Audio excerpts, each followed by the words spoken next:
everybody. Day 81 here on the Appalachian Trail. There's Professor. Joe's leaving. I'm going to take you over and show you where we camped. It was a nice spot.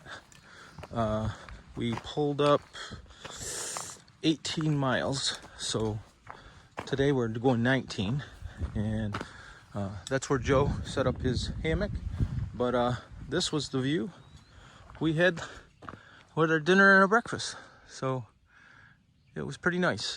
This morning we're water motivated. All of us got or have a liter of some type of liquid, but the next water is 4 miles ahead, and that'll be our first goal for the day. There's a camp store at 15 miles, and that's our second goal for the day, to get there and have some food. As the views come, I will share. Hope everybody has a great day. Good morning, everybody. Day 81 on the trail.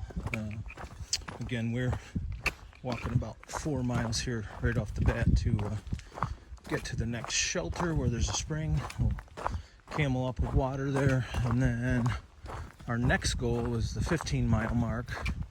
Of course, at that point it'll be 11 more miles to what's called a wayside, and we'll be able to get some food there. That should hopefully be about mid to early afternoon. We'll take a little break, and then we'll hike another 4.5 miles to a point 19 miles from where we started this morning for the night. We're all feeling good. Got the hiker aches and pain type stuff, but other than that, I mean, generally pretty good. Seems like most of us, Joe, myself, and Professor, just seem to deal with small foot problems each day, but that makes sense to me. These rocks and roots and just miles and carrying this weight put some hurt on your feet. Other than that, you know, life is good. We're all excited. We passed 900 yesterday, and now we're focused on getting to 1,000. But Harper's Ferry is I'll call it the imaginary middle point. The Appalachian Trail Conservancy office is located there, and well, I'll be able to register our hikes. So not much for views yet. I don't know that the camera will pick it up, but you can see we're hiking parallel to the other mountain ridges, and it's supposed to rain today. Not pour, but just drizzle, so I have to put pack covers on and stuff, but it is what it is. All right. Good morning, everybody. I wanted to share a story from last night. Sorry, I gotta adjust myself here. We had a couple people hike by, day hikers, and they were from Pennsylvania, a couple guys, and they were retired teachers. And the one guy was 62. I'm going to guess the other guy, I think he said he was 70 or going to be 70.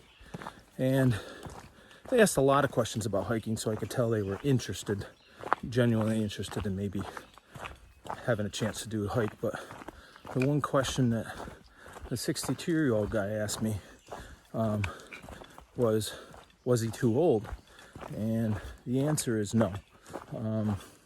One, I think I shared a while back that we ran into a gentleman who was 79, and he was completing his through hike. But secondly, and probably more important, on this trail, all you have to do is be willing to hike. You know, carry a pack and hike. The miles are up to you. The distance you go is up to you. How fast you go is up to you. How you resupply is up to you. Do you slack pack? Do you, car hop? Some people bring 2 cars and they go car to car each day. And there's so many ways to do this trail. I think the traditional get your pack on, resupply in town, which we're trying to do with the support of family and friends, and certainly my wife's been unbelievably helpful to me as far as resupply, is the hardest way to do it. But we set the miles each day, and a lot of times those miles are set on our supplies and mostly water. So I just wanted to share that anybody, any age, really, there's a 5-year-old out here hiking with his mom and dad. And again, I've met a 79-year-old. I'm sure there's somebody older than that out here. But if you're wondering if you can do this, you can. You might do it over a period of a couple years. You might do it over, several section hikes, whatever, but you can do this. So if you're wondering what's the possibility for you, there is one. All right. Okay, standard fill up here. There's my filtration bag, my bottle. Got these great hydration. They're called liquid IVs that Gail sent me. These are awesome.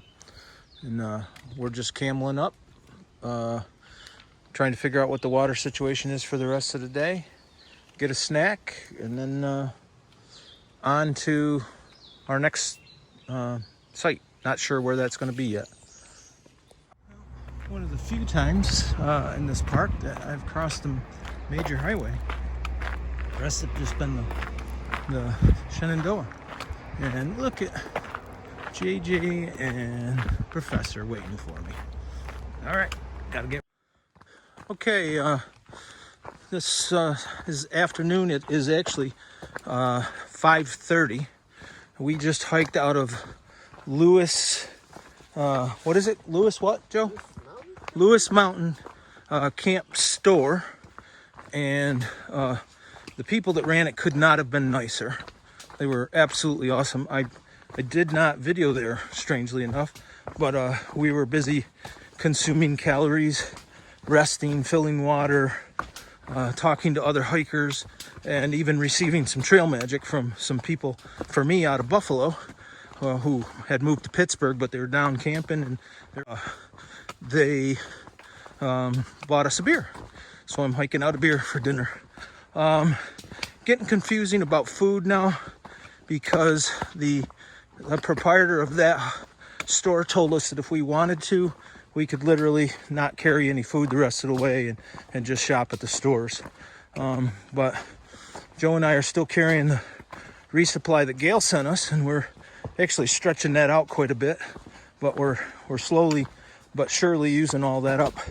Anyways, couldn't recommend that place any more than I am, because it was awesome.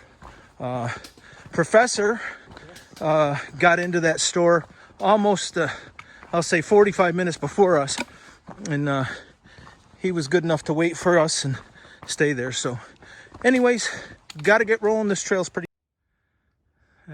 End of day 80, everybody, and we are camped out with this view for the evening. And Obi told us we might get a sunset. It's an hour or so off, but beautiful view. Extra 4-mile hike up out of the camp store, but it was well worth it. And we're looking forward to getting to the next wayside tomorrow morning for breakfast. All right.